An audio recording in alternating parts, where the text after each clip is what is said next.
ইউটিউবে আর মিথ্যে গসিপ নয়, সত্য খবর পেতে সাবস্ক্রাইব করুন স্টার গল্প। জিৎ এবং কোয়েল যে শেষ থেকে শুরু এই মুভিটা নিয়ে আসতে যাচ্ছে এটা তো অলরেডি সবার জানা হয়ে গেছে।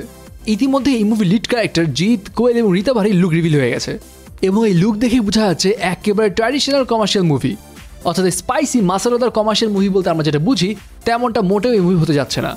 এটা একটা রোম্যান্টিক থ্রিলার মুভি, বাট একটু ডিফারেন্ট ধাঁচের মুভি হতে যাচ্ছে।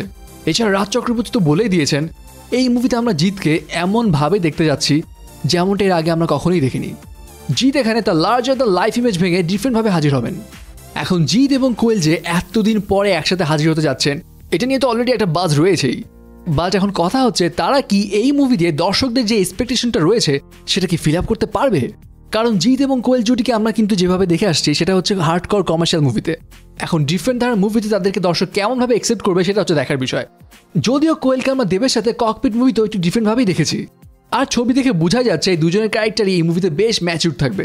আর যেহেতু নায়ক এখানে একজন এবং নায়িকা দুজন, হতেও পারে এখানে কোনো ত্রিভুজ প্রেমের টুইস্ট থাকবে। আবার ডিফারেন্ট ধারার মুভি হলেও এই মুভিতে কিন্তু আইটেম সং থাকছে, যে আইটেম সঙের নাম হচ্ছে মধুবালা এবং যে আইটেম সঙ্গে পারফর্ম করবেন সায়ন্তিকা। যাই হোক, এখন শুধুমাত্র লুক দেখে তো এত কিছু প্রেডিকশন করা সম্ভব নয়, আসলে কি থাকছে এই মুভিতে সেটার আন্দাজ করা যাবে যখন টিজার বের হবে তখন। সো ভিউয়ার্স, আপনার কাছে কি মনে হয় কেমন হবে জিৎ কোয়েলের শেষ থেকে শুরু মুভিটি? কমেন্টস করে জানিয়ে দিন আপনার মতামত। সাবস্ক্রাইব স্টার গল্প আর বেল আইকনে ক্লিক করতে ভুলবেন না।